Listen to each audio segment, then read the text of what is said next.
চোখ আর নাক থেকে রক্ত পড়তে শুরু করবে। এর হিমোটক্সিক ভেনম আমার সার্কুলেটরি সিস্টেমকে নষ্ট করে দিয়ে কিডনিতে মরা ব্লাড সেল জমা করে তা বন্ধ করে দেবে। আর আমি চাই না লোকজন আমার বিষয়ে এরকম একটা গল্প পড়ুক। ঠিক আছে?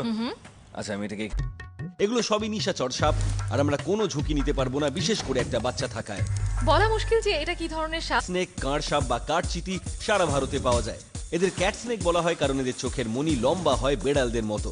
নিশাচর এই সাপেদের লম্বা চোখের মনি ফোকাস করতে সাহায্য করে, আর তার সময় মতো বড় বা ছোট হয়ে বেশি বা কম আলো ঢুকতে সাহায্য করে। ক্যাট স্নেকরা সহজেই গাছে উঠতে পারে, হালকা আর লম্বা হয়। এরা মূলত টিকটিকি আর পাখি শিকার করে গাছের উপরের দিকে থেকে। এই বাচ্চাটা আগামী বহু বছর ধরে বন্ধুদের একটা দারুণ গল্প শোনাতে পারবে। তুমি কি জানো তোমার ঘরে একটা খুব বিশেষ সাপ ঢুকেছে? তাই আমার বেশ আনন্দ হচ্ছে একে বার করে দেখতে। ওদের মধ্যে বিষ অল্প থাকে, তবে মানুষের কিছু হয় না, যদিও তুমি ছুতে পারবে না। আমার তবে আমি সমস্যা হতে সুজি আর পারে। স্নেক শ্যাম আমরা এই সাপটাকে নিয়ে খেলতে পারি। তবে আমরা ওকে এখান থেকে বার করছি একটু ভালো